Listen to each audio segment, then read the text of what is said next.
네, 안녕하세요. 자, SK바이오팜 저번에 한번 말씀드렸던 그 내용이 좀 나와서 제가 좀 이어서 좀 말씀을 드려보려고 합니다. 일단 이 수급적인 부분을 봤을 때 최근에는 이틀이긴 합니다만 약간 개인이 매수하고 있다가 자, 어제하고 오늘은 좀 외인 쪽에서 이렇게 들어온 것을 볼 수가 있습니다. 물론 프로그램 같이요. 근데 지금 여기에서 본다라고 하면 자, 이렇게 계속 매도를 하고 있다가 어제와 오늘 좀 매수를 한 부분이 있습니다. 어, 제가 말씀드렸던 내용하고 뭐 이 내용하고 뭐 일치하는 건 아니에요. 그렇지만 제가 확인을 해보자라고 했었던 내용이 있습니다. 그 내용을 한번 지금 확인해 보시고 어떻게 생각하시는지 우리 선생님들이 한번 각자 판단해 보셨으면 좋겠습니다. 제가 이 SK바이오팜 같은 경우에는 지금 신규 상장주로서 크게 분석할 수 있는 내용이 없습니다. 근데 제가 주봉상에서 이 말씀을 드린 것 같습니다. 음봉이 나오면 기준을 잡아야 된다. 이 음봉이 계속 나오는 것을 어떻게 우리가 이런 자리를 매수하고 따라갈 게 아니다. 어떤 기준을 잡아도 그러니까 기준 잡는 방법을 모르기 때문에 뭐 저라고 알겠습니까? 저도 몰라요. 저도 모르지만 그냥 잡아보는 거죠. 그래서 제가 말씀드렸던 게 뭐였냐면 음봉에 대한 부분에서 양봉 나오는 걸 기다려보자. 그리고 양봉이 나온다라고 해서 어떻게 다시 양봉이 나온다라는 것은 알 수는 없다. 하지만 계속 음봉 나오는 것보다는 왜 양봉? 나는 모르지만 큰 손이든 세력이든 아니면 돈이 많은 일반 개인들이 매수하기 때문에 빠지는 것을 막고 양봉을 만든다. 이런 기본적인 내용이 있지 않습니까? 매수가 강하니까 양봉이다. 그럼 나는 잘 몰라. 나는 잘 모르지만 누군가는 아니까 아니면 몰라도 매수를 해주니까 하락은 하지 않는다. 이렇게 볼 수 있지 않습니까? 그렇다고 하면 지금 기준이 잡혔죠. 다시 말씀드리지만 음봉이 나옵니다. 나올 수 있습니다. 이게 꼭 이건 아니에요. 하지만 음봉에서 양봉 하락 막아줬다. 이렇게 보면서 여기서부터 기준을 잡을 수 있다는 얘기죠. 제가 이 캔들에 대한 부분을 가지고서 말씀드렸을 때 다 이유가 있다. 구간마다 다 이유가 있다라고 제가 말씀드리지 않습니까? 기준을 잡는데 지금 보시면 약간 밑꼬리가 생긴 했지만 이 첫 번째 칸에서 지지가 생기고 저항이 동시에 생기고 있다. 자, 확인되시나요? 여기 보시면. 그렇죠? 그래서 여기에서는 매수를 할 수도 있는 부분이고 매수 이후에 상승과 하락을 지켜보면서 기준 캔들을 잡을 수 있다. 이걸 봤을 때는 제가 뭐 꼬리를 잡고 이거 캔들을 잡고 이렇게 라인을 제가 저번에 설정했을 때는 그냥 아무런 생각이 없었을 거예요. 왜? 그림이 없기 때문에 다음 캔들이 어떠한 캔들인지 보이지 않기 때문에 중심인지 뭐가 되는지 알 수가 없다. 그래서 대부분 분석하는 것을 비난하는 사람들이 이런 얘기를 하지 않습니까? 차트는 후행성에 대한 부분을 분석하는 것이다. 그렇죠? 그 얘기도 틀린 게 아니에요. 하지만 그거는 모르는 사람들의 얘기고 그 다음에 말 그대로 이런 모습을 얘기하는 사람들이 후행성이다 라고 얘기합니다. 근데 제가 이것을 없을 때 말씀드리지 않습니까? 그죠? 그러면 이게 이렇게 나올 줄 알고 제가 말씀드린 것도 아니잖아요. 여기에서도 나올 수도 있고 밑에서도 나올 수도 있고 그쵸? 하지만 미리 우리가 생각하고 대비하고 예상한다. 이런 그림 저런 그림을 다 예상하면 그냥 딱 보는 순간에 아 여기서는 기준을 잡을 수 있겠구나라는 것을 알게 되는 거죠. 근데 이런 앞에 대한 생각과 경험과 아무것도 없는 사람들은 이렇게 분석을 하면 무조건 비난을 하기 바쁘죠. 왜? 자기가 못하기 때문에. 원래 사람 심리가 그렇지 않습니까? 내가 못하고 누가 하면 비난하기 바쁘죠. 그죠? 근데 이게 또 그렇다고 해서 차트 분석에 대한 이런 흐름을 보면서 자, 제가 이 말씀드린 이유가 있어요. 제가 뭐 어떤 뭐 누가 이렇게 얘기하더라. 아닙니다. 요즘에는 저한테 차트 분석을 이렇게 한다 저렇게 한다 얘기하시는 분들이 없어요. 그게 아니고 앞이 안 보이는 다음 쭉 밤에 쭉 걸어갔을 때 낭떠러지가 있는지 뭐 진짜 평평한 이렇게 길이 있는지 알 수는 없죠. 근데 그 알 수 없는 상황에서 우리가 주식을 매매를 해야 돼요. 그래서 제가 이런 말씀을 드리는 겁니다. 그리고 이것을 이렇게 읽어가서 음봉 양봉입니다. 그냥 이게 끝이 아니에요. 이 다음에 그림을 그려봐야 돼요. 알지 못하고 틀리더라도 그림을 그려보면서 대응을 해야 된다는 얘기죠. 특히 신규 상장주 같은 경우에는 그런 대응이 해야 되고 그런 예상을 어느 정도 해야 됩니다. 틀리더라도. 그럼 제가 한번 해볼게요. 지금 이렇게 지지가 되고 있는 상황이면 자, 이렇게 그림을 그려놓지 않습니까? 기준이라는 걸 제가 이렇게 잡았잖아요. 라인을. 그쵸? 이런 라인을 잡아놨기 때문에 바로 얘기가 나올 수 있어요. 근데 이런 라인이 없지 않습니까? 그 이평선 떠나고 나서 자, 밑으로 빠지죠. 그럼 어떻게 얘기하죠? 뭐 얘기할 게 없어요. 기준이 없어요. 아무 기준이. 근데 지금 저는 딱 정리가 됩니다. 상승하면 또는 안착. 상승 안착하면 어떻게? 상승한다. 이렇게 보면 돼요. 어려울 게 없죠. 그리고 이거 말고는 뭐 어떤 방법이 또 있을 수 있겠지만 기준이라는 걸 잡기에는 어떻게 예, 혼자만의 어떤 기준을 딱 잡아서 거기에서 자, 이게 될 수도 있어요. 그러니까 이 자리가 기준이 될 수도 있고 이 우회가 기준이 될 수 있어요. 그거는 본인 선택이에요. 이게 제가 설정한 여기가 가장 좋은 자리다? 아니에요. 왜 그러냐면 이렇게 올라갔다가 살짝 올라갔다 여기에서 어떻게 쭉 빠질 수도 있어요. 그러면 여기가 아주 정확한 어떻게 기준이 될 수 있죠. 그렇죠? 근데 이건 모른다. 그러니까 올라갔다가 빠지면 어떻게 자, 저는 기준을 이렇게 잡을게요. 올라가서 안착. 그러니까 올라가는 건 여기가 기준. 18만 3천 원이 상승하는 데 있어서 중요한 돌파 자리다. 그냥 이렇게 보면 되고요. 손절을 쳐야 되겠다. 17만 4천 원이에요. 어렵나요? 자, 그러면 또 이렇게 질문 주시죠. 아니, 올라갔다가 안착하는 척하면서 밀 수 있는 거 아니냐? 상관없습니다. 아니, 이 라인만 그럽니까? 이평선은 안 그런가요? 그게 바로 기준이에요. 이렇게 해서 안착을 하던 못하던 또는 이렇게 해서 밀렸다가 반등이 강하게 나온다 하더라도 손절을 해야 됩니다.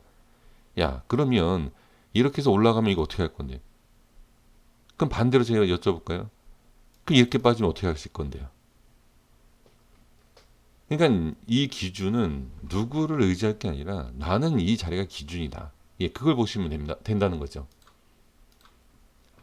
그래서 제가 말씀드리고 싶은 게 어느 누구의 말을 듣지 마십시오. 그러니까 제가 이 자리를 말씀드린다고 해서 이게 기준이 되는 게 아니라 이거는 제 매매의 기준일 뿐이지 우리 선생님들의 기준이 절대 아닙니다. 그래서 나는 난 네가 한 거 그냥 딱 절반 이렇게 할래. 아니면 지금 17만 9천 원 지금 기준 잡을래. 좋습니다. 아주 좋은 거죠. 지금을 기준으로 잡는 게 가장 좋을 수 있습니다. 왜? 빠지면 바로 손절. 그냥 유지가 되면 어떻게? 홀딩이죠. 근데 이렇게 기준을 잡으시면 된다는 겁니다. 자, 그리고 이 꼬리를 생긴 걸 잘 보셔야 됩니다. 자, 이 꼬리가 생겼을 때 보면 마이너스 4.4% 갭 하락이 시작했죠. 그래서 지금 이 갭을 메꿨다가 다시 빠진 겁니다. 그러니까 이런 특징도 아셔야 돼요. 그리고 단순히 그게 아니라 어떻게 갭에 대한 부분도 있지만 채우고 빠졌지만 어떻게 18만 3천 원을 저항받고 빠지더라. 다 이유가 있다는 얘기죠. 자, 그리고 이제 분봉하고 일봉 말씀드리면서 정리하겠습니다. 제가 여기서 어떤 말씀 드렸죠? 흐름이 일정하게 되어 있다. 이 흐름은 일정하게 되어 있다가 순간 깨게 되어 있습니다. 그럼 그때부터 흐름이 바뀌게 되어 있어요. 제가 분명히 이거 말씀드렸을 겁니다. 정리가 되고 있는, 그러니까 정리라는 게 빼는 하락 정리가 아니라 깨끗하게 정리가 되어 있다. 그겁니다. 네, 지금 표현을 제가 여기서 규칙적인 모양을 만들어 주다가 어떻게 한꺼번에 뺀다. 여기에서 변동을 주는 거죠. 그렇다고 해서 뺍니까? 아니라는 거죠. 제가 바로 전에 신풍제약에 대해서 말씀드렸는데 너무 관리가 되는 모습이 나와요. 그런 모습에서는 누가 봐도 상승이다라고 얘기할 수 있는데 갭 하락이 쑥 밀릴 수도 있다라고 제가 설명드린 적이 있습니다. 좀 전에 신풍제약에서. 이런 내용이에요. 누가 보면 아 이렇게 계속 이렇게 가겠네. 주식은 1 더하기 1이 2가 아니다. 제가 말씀드리죠. 그러니까 이렇게 규칙적으로 절대 안 간다. 변수를 준다는 거죠. 그리고 개파락 이후에 어떻게 손절 치니까 다시 올리더라. 이런 거죠. 자, 그러니까 이러한 부분도 다 이유가 있다. 그리고 갭을 메꾸죠. 확인되셨습니까? 자, 이것도 다 이유가 있다. 털고 올리고 제자리 갖다 놓고 자, 그리고 30분 봉 보겠습니다. 자, 30분 봉 보시면 제가 이런 말씀 드리지 않았을까 싶습니다. 이 라인 설정한 것은 큰 의미는 없고 내가 지금 봤을 때는 저게 뭐야 라고 생각할 수 있지만 제가 좀 더 기다려 보십시오 라고 부탁 말씀을 계속 드리고 있지 않습니까? 자, 보시면 일단은 30분 봉에서 여기가 빠집니다. 빠지는데 어떻게? 네, 여기에서 아까 주봉에서 보여줬던 그리고 5분 봉에서 확인해 드렸던 갭 하락이 시작합니다. 순간 빼죠. 그러면서 어떻게 되죠? 자, 이게 의미가 없는 라인이면 저항이 아니라 돌파가 나올 수도 있고 근처도 안 가고 이렇게 빠질 수도 있고 어떤 모양이 나올 수도 있어요. 자, 볼게요. 자, 이렇게 보시면 갭 하락으로 제가 여기를 분석을 했나요? 잠깐만, 기억이 안 나네요 지금. 네, 일단 보겠습니다. 여기를 빼고 나서 좀 말씀드린 것 같긴 하네요. 여기는 자, 빼고 나서 저항 자, 좀 날짜를 좀 그래도 확실하게 좀 말씀을 좀 드려야 될 것 같은데 죄송합니다. 제가 여기는 말씀 안 드린 것 같은데요. 날짜가 그쵸? 네, 이 전에예요. 제가 왜 지금 혼동을 했냐면 이 색칠을 그냥 제가 이어서 했지. 예, 이 이후에 여기는 제가 말씀드린 적이 없고 이때 이후에 이 모습을 본 적이 없는 것 같습니다. 지금 보니까 날짜가 여기서 말씀드려 볼게요. 갭 하락을 했어요. 그리고 어떻게 저항이 생깁니다.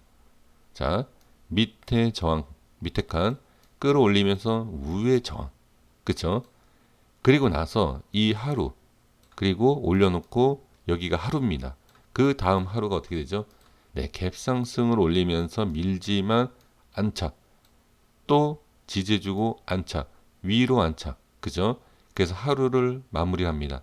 그 다음 날 여기를 지지해주면서 그냥 횡보 구간에서 마무리합니다. 그리고 오늘이죠. 8월 7일 좀 밀리지만 여기를 안착을 해주면서 어떻게 하루를 마무리를 짓습니다. 그러면 이 칸을 보세요. 이렇게.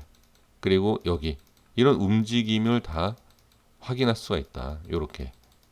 그리고 일단은 자, 제가 맨 위에 상단 부분인 17만 9천 원, 오늘 종가가 17만 9천 원 이 위에 안착해 놓은 것을 볼 수가 있습니다.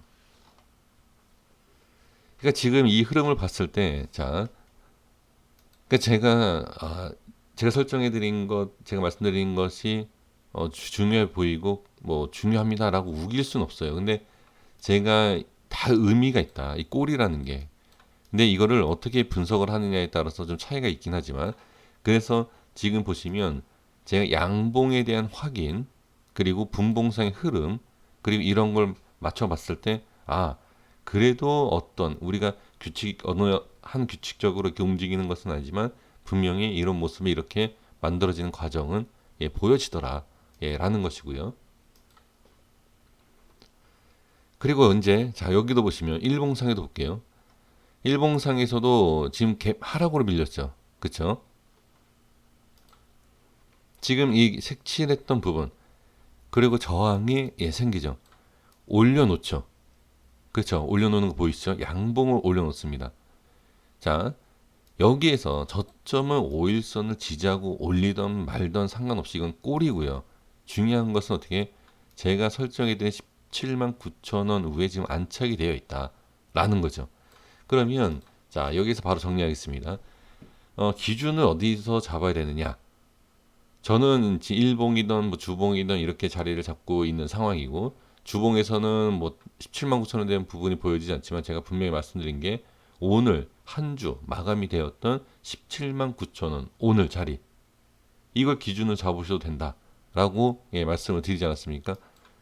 자, 다시 말씀드리지만 30분 봉과 1봉에 대한 17만 9천 원은 제가 한참 전에 설정을 해 놓은 겁니다. 자, 그래서 정리해 보면 이 자리가 중요하다. 이탈하면 안 되고 이탈하면 계속 빠지는 거고 기준이 될 수 있는 이 라인이다. 그리고 주봉상에서 제가 여기에서 양봉이 나올지 제가 알겠습니까? 다만 음봉에서 양봉이 나오는 것을 잡아보고 기준을 잡을 수 있다. 그쵸? 그리고 양봉을 만들어주면서 저항도 받고 빠지는 과정에서 어떻게 종가가 17만 9천 원이더라. 그러니까 우연이든 뭐든 상관없습니다. 우연이든 아니든 기준을 잡는 데 있어서 분명히 우리에게 알려주고 있다는 거죠. 자, 그래서 대응하기 쉽지가 않으실 거예요. 왜? 빠지면 손절해야 되느냐, 올라가면 다시 매수해야 되느냐. 이거는 우리 선생님들의 선택이지 뭐라고 얘기할 수 있는 것은 아닙니다. 그래서 이 부분까지는 확인 제가 해드릴 수는 없어요. 왜? 장중의 호가를 보면서 대응해야 됩니다. 근데 이게 호가 관리가 되는지 안 되는지는 좀 매매를 많이 해보셔야 돼요. 이거는 이게 가장 중요합니다. 이런 거. 그래서 이러한 부분을 좀 제가 또 얘기하긴 그렇죠. 제가 이제 장중에 우리 멤버십 분들이랑도 이거를 지금 계속 확인을 제가 시켜드려요. 장중에 이걸 봐라, 이걸 보셔야 된다. 이걸 봐야지 손절해야 되는지, 홀딩해야 되는지 혼자서도 판단될 수 있다라고 계속 말씀드리거든요. 그러니까 그 내용들이 이거예요. 이런 거. 이런 건 연습을 해 보시고 자, 빠질 때 그냥 손절 쳐야 되는지 홀딩해야 되는지 조금 기다려야 되는지를 알 수가 있습니다. 100%는 아니어도 이게 훈련이 되면 30%, 20%만 돼도 돼요. 제가 봤을 땐 그래요. 그러면 기존에는 전혀 몰랐는데 20%는 뭐죠? 10번 손절칠 것을 2번은 줄일 수가 있다. 틀리던 맞던. 그래서 그러한 기준을 잡으시고 그다음에 그런 걸 하셔야지만 이런 신규 상장주라든지 또는 기준이 잘 안 잡히는 그러한 부분에 있어서 어떤 종목을 대응하시더라도 도움이 되실 거다라고 저는 보여집니다. 그래서 제가 말씀드리고 싶은 것은 지금 상황에서는 모습은 전 좋다라고 봐요. 당연히 밀리면 안 좋죠. 이렇게 기준을 잡아야 되는 거예요. 그러니까 지금 뭐 이런 모습에서 자, 당연히 빠지면 안 좋다. 올라가면 좋다. 그게 아니잖아요. 기준이 정확하게 잡혀 있어야 된다는 얘기죠. 기준 없이 양봉은 좋고 자, 그러면 이렇게 따지면은 이건 좋은 거고 이건 나쁜 거고 그렇죠? 우에 있는데 이거는 음봉이니까 안 좋은 거고 밑에 있는 양봉 이것도 뭐 밑에 있지만 양봉이니까 좋다. 이런 건 아니지 않습니까? 기준이라는 게 있어야죠. 그래서 그런 기준을 저는 이렇게 잡고선 지금 계속 분석해드리고 있는 상황이고 그 다음에 너무 길어서 죄송합니다만 지금 이 내용하고 아까 주봉에서 말씀드린 내용하고 또 지금 뭐가 있죠? 예, 5일선 안착이다. 그러니까 이게 우연이든 상관없다. 그래서 지금 자리에서는 이러한 상황이니까 괜찮다라고 그냥 말씀을 드릴 수 있을 것 같습니다. 거기다가 지금 시간 외에도 보합이에요. 움직이지 않고 있어요. 그래서 이런 모습을 봤을 때 그냥 이걸 기준으로 잡아도 괜찮겠구나. 살짝 밀렸다 다시 올라올 수 있기 때문에 어느 정도 밀리면 그냥 버티면 되겠구나. 하지만 많이 밀리면 대응해야 되겠구나. 예, 그렇게 한번 해보시는 것이 어떨까 싶습니다. 고생 많으셨습니다. 늦은 시간에 시청해 주셔서 너무나 감사합니다. 여기까지 하겠습니다.